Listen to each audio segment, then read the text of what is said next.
Sabe que nenhuma pessoa, nenhum grupo é detentor da harmonia.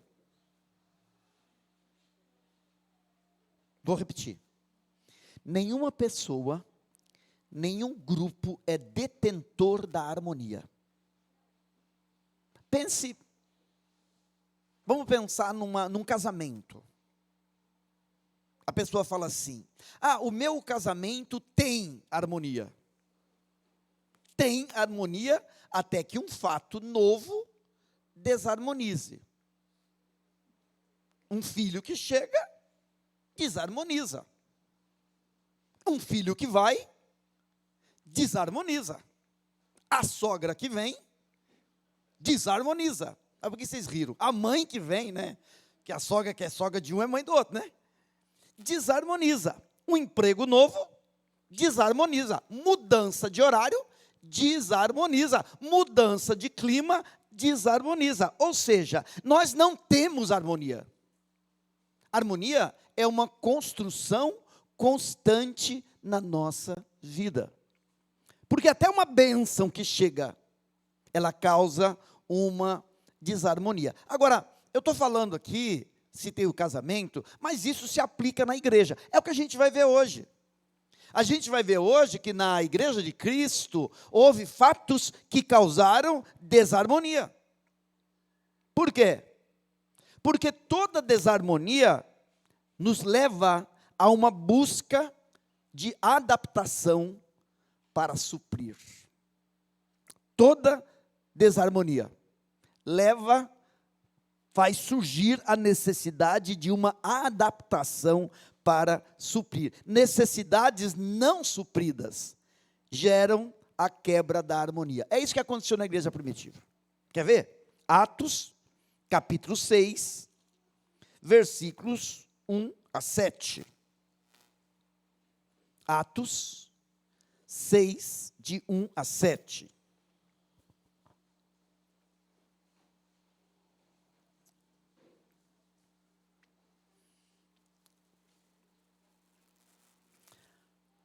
Abra e mantenha aberta a sua Bíblia. Diz assim: ora, naqueles dias, multiplicando-se o número dos discípulos, houve murmuração dos helenistas contra os hebreus, porque as viúvas deles estavam sendo esquecidas na distribuição diária. Então, os 12 convocaram a comunidade dos discípulos e disseram: não é razoável que nós abandonemos a palavra de Deus para servir às mesas. Mas, irmãos, escolhei dentre vós 7 homens de boa reputação, cheios do espírito e de sabedoria, aos quais nós encarregaremos deste serviço.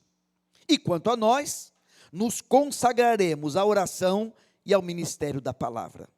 O parecer agradou a toda a comunidade, e elegeram Estevão, homem cheio de fé e do Espírito Santo, Filipe, Prócoro, Nicanor, Timão, Parmenas e Nicolau, prosélito de Antioquia. Apresentaram-nos perante os apóstolos, e estes, orando, lhes impuseram as mãos. Crescia a palavra de Deus, e em Jerusalém se multiplicava o número dos discípulos, e também muitíssimos sacerdotes obedeciam à fé. Note, esse texto começa no versículo 1, dizendo que houve crescimento, multiplicação de discípulos.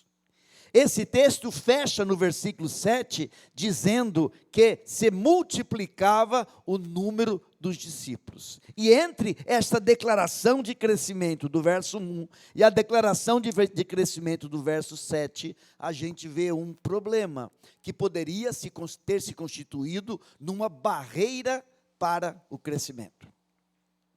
O que a gente tem aqui? A gente tem um desafio. Lá em Atos 1,15, diz que depois que Jesus foi aos céus, os discípulos se juntaram, eles eram 120. Em Atos 2, diz que se converteram e chegaram a 3.000.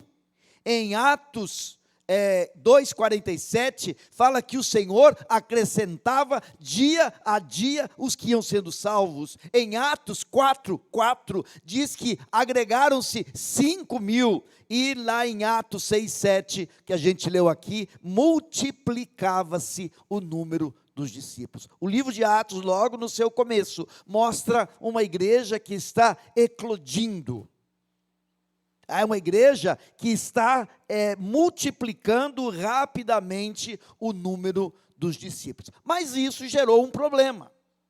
Um problema de liberais contra fundamentalistas. O quê?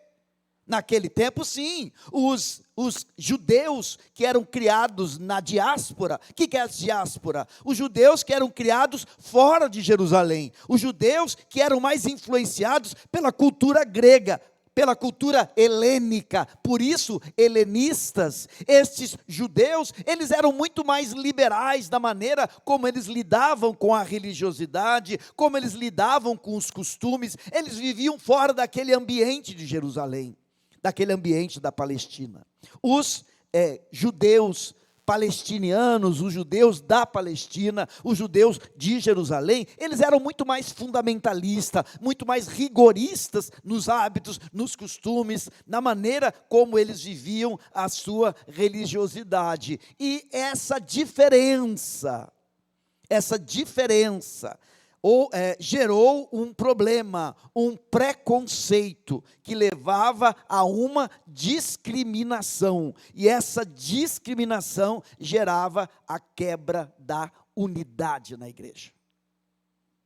Então você tem duas culturas, duas influências, duas maneiras de encarar a pessoa de Deus, a vida com Deus, a vida em geral, e isso estava gerando uma discriminação na igreja. Toda disputa interna não resolvida cria barreira para o crescimento. Uma coisa que eu acho incrível no livro de Atos é que o diabo nunca cria problema para a igreja, porque todo problema que o diabo cria acaba suscitando ousadia, coragem. Você lê os primeiros textos, você vê os apóstolos sendo perseguidos, sendo presos, a igreja orando: Senhor, dá-nos ousadia, Senhor, que a tua palavra se multiplique. Quando você chega em Atos 8:1, a igreja passa a ser perseguida, os cristãos vão para todas as partes, anunciando a palavra. Aquilo que o diabo tentou fazer, não causou problema, mas aquilo que os crentes fizeram, causou. Quer ver exemplo? Atos 5 fala de Ananias e Safira. Atos 6 fala da murmuração interna que havia na igreja. Queixas internas. Os judeus de fala grega contra os judeus de fala hebraica. Por quê? Porque as viúvas dos judeus de fala grega estavam sendo esquecidas, não estavam sendo atendidas nas suas necessidades. Era uma sociedade que não tinha INSS. Era uma sociedade que não tinha pensão alimentícia ou coisas desse tipo. Era uma sociedade onde uma viúva, ela ou tinha alguma coisa que ficou da família, ou ficava desamparada. E muitas viúvas de fala grega, elas saíram de Jerusalém na diáspora, mas elas voltaram para Jerusalém na velhice. Quantas pessoas fazem assim? Estou envelhecendo, quero voltar para a minha terra, quero voltar para o meio da minha família, eu quero ficar perto daquele ambiente de proteção. Elas queriam voltar para Jerusalém. Estavam em Jerusalém, eram judias, mas elas tiveram uma vida fora de Jerusalém, representando essa cultura mais helênica. No capítulo 4, fala que os cristãos, eles vendiam as suas propriedades, traziam o recurso aos apóstolos, e os apóstolos distribuíam a cada um segundo a sua necessidade. Então os apóstolos faziam esse trabalho. os recursos. Inclusive é nessa descrição que fala de Ananias e Safira, que disseram que venderam uma propriedade, portanto, não tinham vendido naquele valor, tinham vendido por valor muito mais alto, mentiram, acharam que podiam enganar o Espírito de Deus, e por causa disso, aqueles dois, Ananias e Safira, aquele casal, veio a morrer. Os apóstolos, eles tinham essa missão, recebiam os recursos e distribuíam a cada um segundo a sua necessidade. E o não atendimento proveniente do crescimento, porque enquanto os apóstolos estavam atendendo 120 discípulos, o trabalho era relativamente fácil.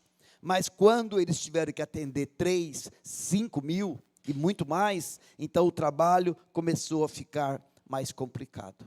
Esse problema gerou uma busca de solução.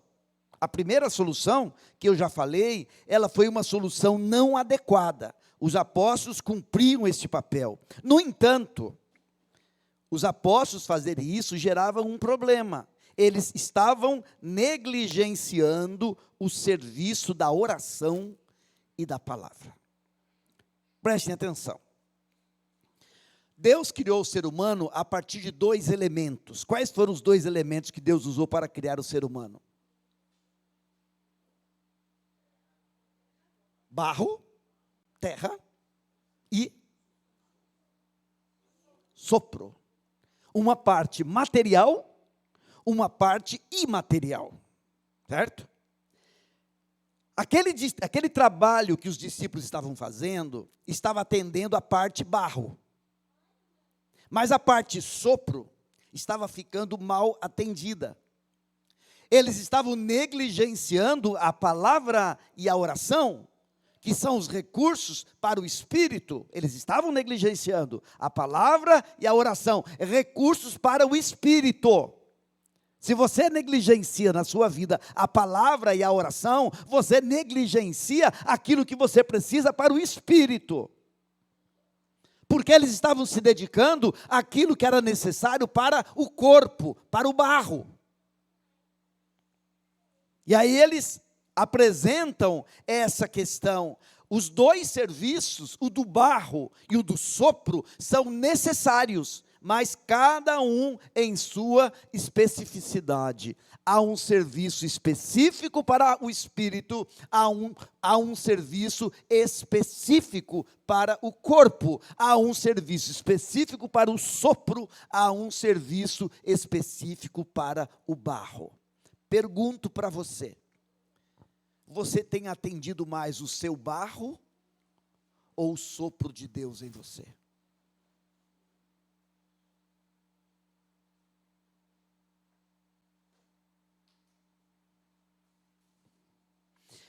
Isso levou aquelas pessoas, aqueles homens, aquela comunidade, a buscar uma solução adequada. E a solução nós temos aí no versículo 3. Irmãos, escolhei dentre vós 7 homens de boa reputação, cheios do Espírito Santo e de sabedoria, aos quais nós encarregaremos deste serviço. Escolham pessoas, escolham homens, pessoas que representem este grupo. Escolham entre vocês pessoas que compreendam a sua realidade. E por que eu estou dizendo isso? Porque os 7 homens escolhidos têm nomes gregos, têm nomes de influência helênica. Eram homens que eles tinham um pé na Palestina, mas um pé na cultura grega, e podiam compreender aquelas pessoas. Escolham homens que representem esse grupo, homens que compreendam essa realidade, para que possam ser atendidos. Escolham homens com qualificações específicas. Ele fala, pessoas com boa reputação. Por quê? Porque não dá para combater a discriminação com pessoas que tenham dificuldade de relacionamento. Havia um problema, murmuração, havia uma queixa no meio da comunidade, e quem haveria de lidar com isso não poderiam ser pessoas que aumentassem o problema. Precisariam ser pessoas que gozavam de boa reputação para que eles pudessem minimizar o problema. Pessoas que sejam cheias do Espírito Santo. O contrário de cheio do Espírito Santo, está aí, você sabe o que é? O contrário de cheio do Espírito é cheio da carne, é cheio do ego. Então ele está dizendo, pessoas que não sejam cheios do ego, mas que sejam cheias do Espírito, e pessoas que sejam cheias de sabedoria. O que é sabedoria? Sabedoria é a prática de viver, de saber viver. Não é a sabedoria grega, especulativa, de Sócrates, Aristóteles e Platão. Não, é a sabedoria daquelas pessoas que saibam lidar com coisas práticas. Em suma, estas pessoas não cuidariam da questão do dinheiro, do alimento, da assistência social, mas eles cuidariam da questão de discriminação e preconceito. Por isso, precisavam ser pessoas cheias de boa reputação, cheias do Espírito Santo e cheias de sabedoria. Você conhece um ambiente mais carregado de preconceito que o ambiente da religião? Você conhece? Eu não conheço. Eu não conheço. Quer ver exemplo? Velho Testamento. O que Jonas queria que acontecesse com os ninivitas? Morressem. Pedro e João, quando vai lá na vila dos samaritanos, que os samaritanos não atendem eles, o que eles dizem para Jesus? Mestre, queres que mandemos descer fogo do céu? E eram pessoas, Jonas e Pedro e João, pessoas que estavam ligados ao relacionamento com o Senhor, e olhavam com este olhar carregado. Fala também, escolham homens que assumam esta tarefa. A escolha de 7 homens era algo habitual, vamos dizer assim, de nomear uma junta para tratar de deveres específicos. Escolham 7 homens para que desempenhem este encargo. Note, a ênfase não é no cargo, a ênfase é no encargo. A ênfase não é no título, a ênfase é na função, naquilo que estes homens deveriam fazer. De acordo com Filipenses, de acordo com a carta de Paulo a Timóteo, posteriormente, a igreja primitiva adotou 2 ministérios. O ministério dos bispos e dos diáconos. Os bispos, eles eram supervisores da vida espiritual da comunidade, e os diáconos eram os cuidadores da vida material da comunidade. E aí então, eles escolheram 7 homens, como eu já disse, homens que tinham nomes gregos, portanto, vinham da mesma realidade que estava, do grupo que estava se sentindo mal atendido. E os apóstolos impuseram as mãos sobre esses 7 homens, o que significa revestimento de autoridade. Revestimento de autoridade. Uma coisa interessante, que um dia, chegando lá na glória, eu vou perguntar para o Senhor, porque eu até agora não entendi, confesso. Os 2 primeiros nomes citados são Estevão e Filipe. Estevão, logo no capítulo 7, logo no capítulo 7, Estevão apresenta uma baita mensagem, tão forte, que ele foi apedrejado por causa disso. E Filipe, no capítulo 8, Filipe, ele vai evangelizar um etíope, um eunuco da rainha Candace da Etiópia. Os 2 primeiros nomes, eles não aparecem logo nos capítulos seguintes, fazendo distribuição de alimento, de tal. Eles aparecem testemunhando. Eu ainda confesso para vocês que eu ainda falo, mas Senhor, eu não entendi a lógica do texto, porque esses dois camaradas aparecem como para desonerar os apóstolos para o ministério da oração e da palavra, mas esses dois homens aparecem logo nos capítulos 7 e 8, fazendo o ministério da palavra. Mas um ministério voltado para a realidade grega, para a realidade fora de Jerusalém.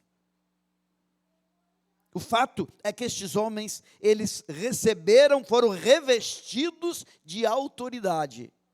E aí, isso gerou, aquilo que eu li no versículo 7, gerou saúde, que possibilitou a continuação do crescimento. Toda disputa interna não resolvida cria barreira para o crescimento. A perseguição externa nunca criou barreira. A disputa interna, sim. E tem um texto de Atos 2,47 que eu gosto muito. Fala que as pessoas viam, vou ler o versículo, fala que os cristãos estavam louvando a Deus e contando com a simpatia de todo o povo. Enquanto isso, acrescentava-lhes o Senhor, dia a dia, os que iam sendo salvos. Então, aquela harmonia da igreja estava gerando atração para Cristo. A igreja é a noiva. A beleza da noiva atrai os olhares para o noivo. E a beleza da noiva não é descrita em termos de prédio, em termos de programa, em termos de evento, em termos de números, em termos de riqueza. A beleza da noiva é sempre descrita em termos de comunhão. Era essa comunhão que era o grande impacto naquela sociedade, como a nossa sociedade é. Uma sociedade egocêntrica, uma sociedade briguenta, uma sociedade onde cada um busca os seus próprios interesses, uma sociedade onde qualquer coisa é motivo para explodir. Aquelas pessoas olhavam para aqueles irmãos e viam naqueles irmãos algo diferente, que era um testemunho. E dia a dia o Senhor acrescentava os que iam sendo salvos. Até aqui foi a explicação do texto. Agora, 3 verdades para fecharmos a palavra. Primeira verdade: nós vivemos numa sociedade multicultural. E isso gera desafios. Vivemos numa sociedade que não é mais homogênea. Vivemos numa sociedade onde todo mundo não é igual, onde todo mundo não tem uma história única. Vivemos numa sociedade onde a realidade socioeconômica é diferente, onde a realidade do intelectual, do estudo é diferente, onde a vivência é diferente. Nós vivemos numa sociedade multicultural e isso gera desafios. A harmonia na igreja nunca é espontânea. Sempre é resultado de um trabalho. A harmonia no corpo de Cristo nunca é espontânea. Sempre é resultado de trabalho. Efésios 4:3, Efésios 4, 1, 2, fala que há um só Espírito, um só Deus, uma só fé, mas no versículo 3, ele vem falar que nós devemos guardar, proteger a unidade do Espírito. Essa é a primeira verdade que a gente tem que pensar. Nós, como igreja, estamos numa sociedade que é assim. Segunda verdade: a estrutura de cuidado da igreja precisa ser constantemente ajustada às necessidades que surgem. Vou repetir. Todo grupo precisa ter uma estrutura de cuidado. E a estrutura de cuidado, ela precisa ser constantemente ajustada às necessidades que surgem. No caso da igreja de Atos 6, surgiu uma necessidade. Precisaram ajustar a sua estrutura para atender aquela necessidade. Parêntese. Uma das coisas que matam igrejas é quando a estrutura de cuidado, ela se cristaliza de maneira tal que as necessidades nem mais existem, mas a estrutura é alimentada, é defendida, é procurada. Quando um grupo, não precisa ser igreja não, viu? Eu estou falando de igreja, não precisa ser igreja não. Quando um grupo tem uma estrutura para atender necessidades, e depois que as necessidades mudam, a estrutura se mantém, ela morre. Ela morre. Por isso, a igreja precisa ter a flexibilidade de ajustar as estruturas às necessidades que surgem em cada época. Por isso que a igreja não é composta de cargos, a igreja é composta de serviços, ministérios. Porque cargos, muitas vezes, eles se mantêm, mas os serviços, eles modificam de acordo com a necessidade existente. É assim. Ana Paula está ali, com 2 crianças no colo, abraçadinha, coisa e tal. É um tipo de necessidade. Quando as crianças crescerem, as necessidades mudarão. E a estrutura de vida deles também mudará. Até que Paulo e Flávio sejam que nem eu e Cristina, 2 velhinhos, né? Só cuidando da comida para não ter muita gordura, para não ter muito sal, nem muito açúcar, para a doença não se instalar, né? Vai mudando de acordo com a necessidade. A terceira e última conclusão é: nós, como igreja, estamos vivendo um momento desse. Vocês perceberam que eu preguei em Atos 1 e pulei de Atos 1 para Atos 6. Eu quero voltar a Atos 2. Mas eu senti necessidade de pregar a Atos 6 para falar um pouquinho desse momento que nós estamos fazendo, quando a nossa igreja precisa estruturar o seu corpo diaconal. Por que a igreja precisa estruturar o seu corpo diaconal? Primeiro, porque a nossa igreja tem um corpo diaconal que nos últimos anos se esvaziou por causa de mudança, né? A Dadá foi uma que mudou. Isaías e Ruth mudaram. Então, nós temos necessidade de recompor este corpo diaconal. Segunda razão, nós temos necessidade de ampliar e ajustar a estrutura de cuidado da igreja, para que cada pessoa que vai se convertendo, que vai chegando à comunidade, esteja sendo adequadamente atendida, espiritualmente atendida, fôlego, e fisicamente atendida, barro. É preciso que essas 2 dimensões da existência estejam sendo adequadamente atendidas. Uma terceira razão: Deus tem aberto para a nossa igreja, através do seu pastor, muitas oportunidades, várias oportunidades do ano passado para cá, da palavra.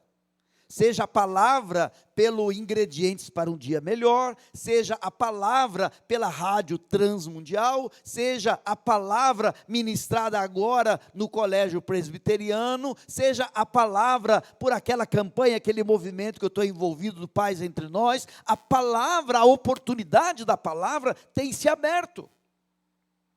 E aí nós não podemos negligenciar a oração,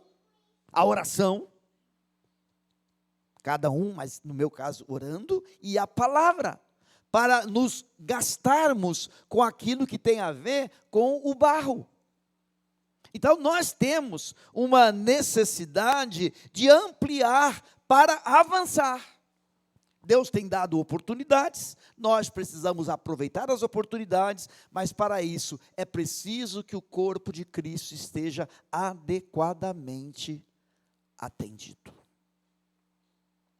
Uma quarta razão para o corpo diaconal, isso eu citei domingo passado, eu quero falar um pouquinho mais, é eixo.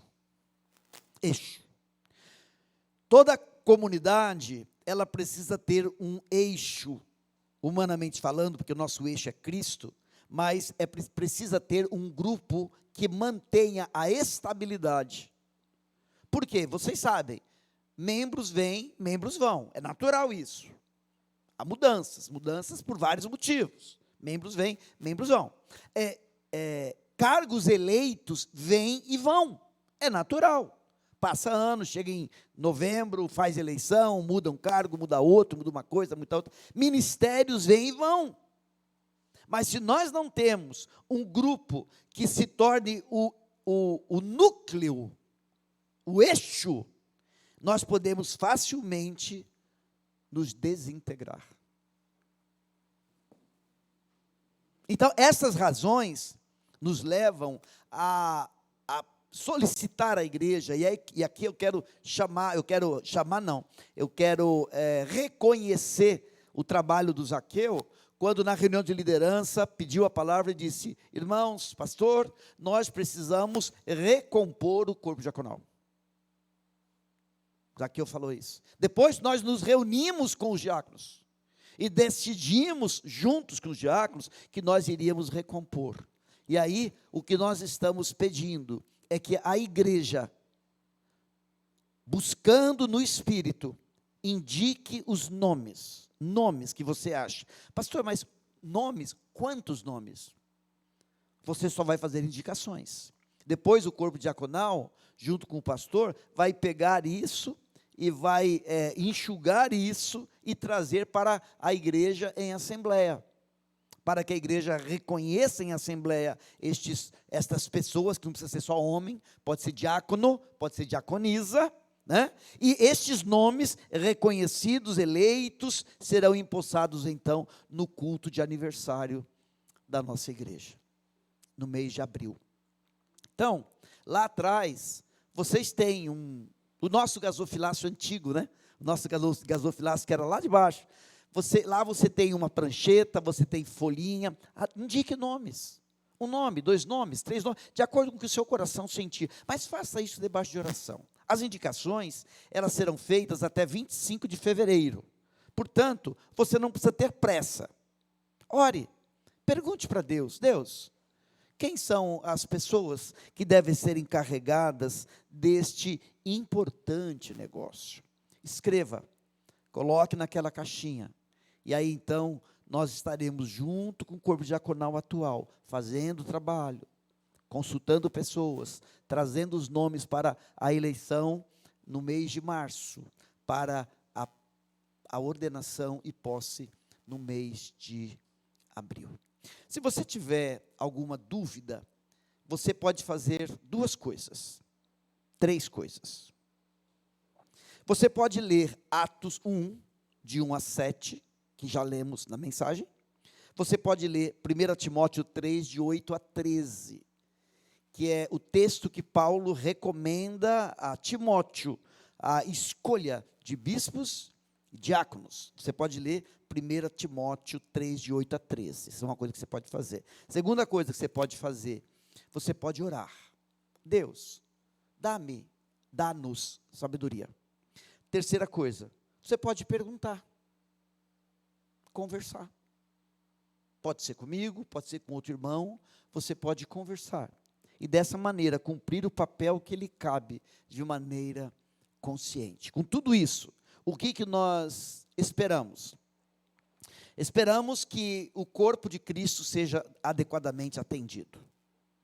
Que não hajam pessoas desatendidas. E aqui eu não estou falando só de comida, eu estou falando de atendimento integral. Seja com a palavra, com a oração, seja com o pão, atendimento integral. O que nós queremos é que mantenha-se na igreja algo que é muito precioso para nós, a nossa harmonia. Graças a Deus, todos nós temos as nossas lutas, nossas dificuldades. Entre corintianos e parmeirenses, a gente consegue conviver em paz, né? Não sei por que a Penha fez assim, né? Só porque ela é palmeirense, ela não gostou que eu falei dos corintianos. Essa é a questão. Deus tem nos dado essa graça. Deus tem nos dado essa graça. de vivermos num ambiente em paz. E em terceiro lugar, nós esperamos que com isso liberemos o caminho do crescimento, porque pela graça de Deus, né, Bruno? Muitos se converterão, muitos virão através dos pequenos grupos, amém? Muitos irão, e a igreja precisa estar preparada para esse abraçar, esse cuidar de todos eles, porque nós somos uma carta escrita, onde o mundo lê em nós a verdade de Deus, amém? Amém.